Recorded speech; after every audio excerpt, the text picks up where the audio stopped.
Hey everybody, welcome to Fractured Focus, episode number 10, the show where we obsess about everything from geek culture to nerd news, along with random topics for discussion. I'm one of your hosts, Ben Gordon, alongside my brother, the illustrious Dan Gordon. Dan, how you doing? Not too bad. Congratulations on hitting double digits. To all of us. This is our 10th Yes. show. It's been a journey. It's been a journey. I think we really need to take a moment and really thank all of the fan that supported it. I will remember you. I was just thinking 2 more weeks. You know, it's like a 12-week program. And you get that chip. And that's coming in live from the great state of Nebraska, the original swino of Nebraska himself. Did I say Omaha? No, I don't think I'm Nebraska himself. We made it to 10. Who gives it? We're not even going to try anymore. Yeah. We don't even care. Yeah. You thought we were phoning This it is too before? easy now. Just wait until you see what we're about to do now. Matt, how you doing? I am good. Matt, congratulations on 10 episodes. Well, thank you. Feels like so much more. That's what she said. You know, it's funny. In lieu of our 10th episode, we were actually discussing this before we started filming. It's almost kind of a phoning in episode because there just isn't really that much going on. I like to think of it as it's more open-ended. Yeah, that's Just, true. you know, That's true. I mean, let's be honest. If you're tuning into this, the majority of it is you just like hearing us 3 idiots talk about stuff. Because we're not a news show. You don't want to hear about Donald Trump anymore. Yeah, we don't do politics. There's no fun in that, and we definitely don't do stuff that would be in a timely nature to get it up to actually get the attraction of when the news comes out. So literally, if you're the guy that wants to hear about Final Fantasy 15 a couple months after it came out, you know where to go. Oh, yeah. But we've Just got wait till some we get our Game of Thrones on. Yes. Oh, and we got to do that too. We might have to record that tomorrow or Tuesday while it's still fresh in your mind. We got to do that. So obviously, Yeah, because I need to start season 2. Yeah, it's going to be too late to do it tonight, but we'll have to do that Monday or Tuesday. We got to do his reaction because he's finished. So you're all done with season 1. Have you watched any season 2? No, I've been holding off. So you left on the cliffhanger. Oh, I can't wait to do this. I don't want to taint the well. No, Yeah. Twice Fuck this show. We're just going to do this. No, I'm twice kidding. the number of dongs. Yeah. Just heads up. Oh, Yeah. fantastic. They just open the floodgates. This is going to be Jesus. This is what we call phoning in, ladies and A lot gentlemen. Can you more believe we made it to being 10? hired for What the second fuck? season. Okay. Perfect segue to our first topic. Because I guess, whatever. Resident Evil. Kind of fired again on, right? It just lends itself to what we were already talking about. You connect the dots. Yeah. It's not our job. That's not why you're here. Resident Evil, basically kind of firing on all fronts, it looks like again. The game got very good reviews, even though it's taken a long time to come out. Not too long. It's not like it was delayed like some of these other games. Going real back to survival horror. I remember the original, you know, when you were in the house. Oh, yeah. And that was still, God, I still remember that. That was awesome. I definitely saw the same kind, I got the same feeling watching aspects of this. Haven't played it yet, so, you know, I can't really give you a review, but the reviews on the game have been all pretty much universally very positive. And what I was surprised about, too, is because apparently you can play this game in VR, in PlayStation VR, from beginning to end. And I know a little bit on this show we've talked about it before. In VR, one of the biggest challenges is the idea of locomotion, right? Like, how do you move around? Because moving yourself in VR with a thumbstick where all of a sudden the world just moves is very jarring, and it does not work very well. But apparently, even though the makers of the game and some of the execs at Capcom said if you're really adventurous and you got a stern stomach, you can play the whole thing in VR, but that's not for the faint of heart. Well, from what I've been reading, not that some people aren't getting sick from that, which we expected, a lot more than we thought were actually saying, no, it's a really good experience. It works really well in VR, which is freaking awesome. But with the game out, the movie, what movie is this? Number is this? I think it's 7th or 8th. 7 or 8, whatever it is. Don't get me wrong. Love Mila Jovovich. I think that's how you say her name. I've only watched a little bit of the first one. I haven't watched any of these movies. But they seem to be really, and perfect timing, you know, doing this to come out with this game that really looks like they're going back to the roots. Anyway, looks like Resident Evil is firing on all cylinders. How do you guys feel about Resident Evil right now?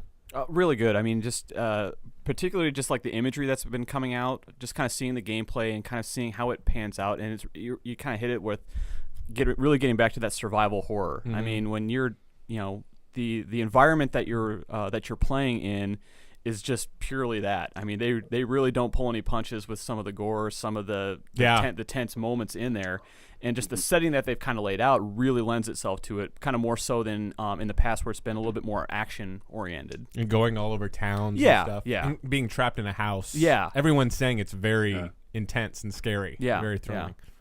Matt, what do you think?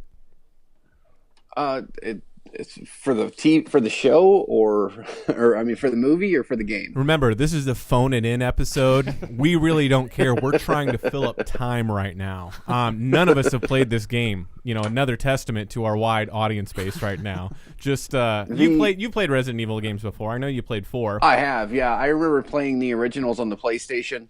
Mm-hmm. I remember playing them on the PlayStation 2.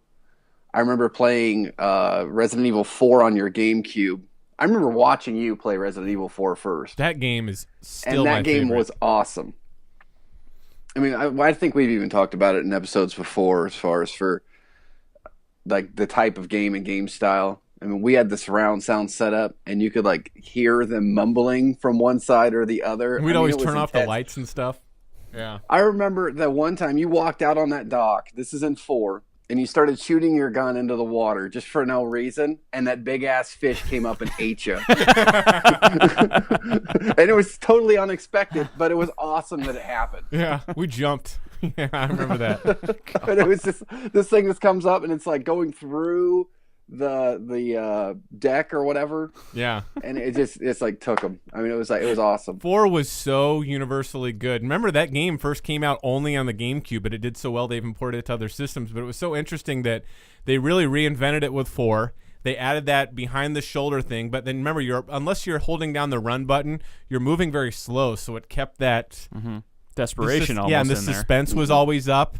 And even though it was broader than being trapped in a house and you went around from place to place, having that tight just over the shoulder and you move around really slow and the atmosphere is really dark and creepy, they still had that element of suspense, and it was very thrilling that kept it being Resident Evil. And I think where it really went off the rails, 5 and 6, they're like, well, people really like this moving around in all worlds, so now let's just double down on that, and they went the complete wrong way. It looks like they're really... brought it back, which is so great when they come back to basically the roots of what made something really great in the first place. Did you guys get in much to the Resident Evil movies? Somewhat. I mean, I watched them. Mm-hmm. It was a interesting take on porting the franchise just to the silver screen, but there were some light popcorn action movies, because commercially they've done pretty well. Haven't they? Yeah. I mean, they were watchable. They're nothing in particular kind of blew me back or really just kind of wowed me. But I think they were solid. I'd say. Yeah. Matt, did you get in the movies? I've seen a few of them. I saw the first one, obviously. Saw the second one, was not that good. There was one of them where it was almost like an Escape from New York type of feeling, where I have a feeling like she landed a plane or she took a plane, like she took off in a plane from the top of a building. I don't know. Yeah. But I think, they're tolerable. They're entertaining to watch. Well, seeing Capcom come back with this strong is great, because when there's great IP that we love, especially that might percolate to other consoles, who knows, maybe they'll even bring it to the Switch at some point. Let's cross all our fingers. Like any of us are getting a Switch day one anyway. We don't want it that bad. But, seeing them come back to form, and when you see IPs that you respect and that they're doing them right and they're getting, big again, at least bigger than they have in the past couple iterations, it's just a good feeling. So I like the fact that we get to see something like this do so well. Now, hopefully, they will start doing something with fucking Mega Man, because I don't think they've done shit with Mega Man for years, other than that collection that they put out few years ago. They haven't done shit. What do you want them to do with Mega Man, though? Movie? Something? No. I mean, get it back into gameplay, and I can't put my finger on it. That's their fucking job. I want them to do something like they've done with Resident Evil 4 and now 7 that make me care about it again, without getting pissed that they've ruined something that was very important to me as a child. So that's your criteria, Capcom. I'll go to town. Okay? That's all you got to do. Side stay scroller? between those two lines.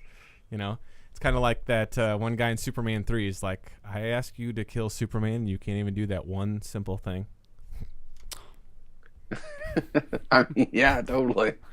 Well, I just want to see Capcom do something with Mega Man, but who knows? Anyway, you guys got anything else to throw into the Resident Evil pot, or have we milked that udder as much as we can? No, it just looks good. And I'm not going to see the movie, but I hope it's good. oh, Cool. So, to recap, ladies and gentlemen, haven't played the game, heard it's pretty good. Happy for Don't plan on seeing the Capcom. movie. Don't plan on seeing the movie. Thanks for watching. Let us know if it's good in the comments. Though. Yeah, let us know. I mean, you might be able to persuade me. That's true. You can take full control of Matt if you are eloquent enough in your comments. Yeah, we're already derailing. Cool. I'm already a puppet on a string.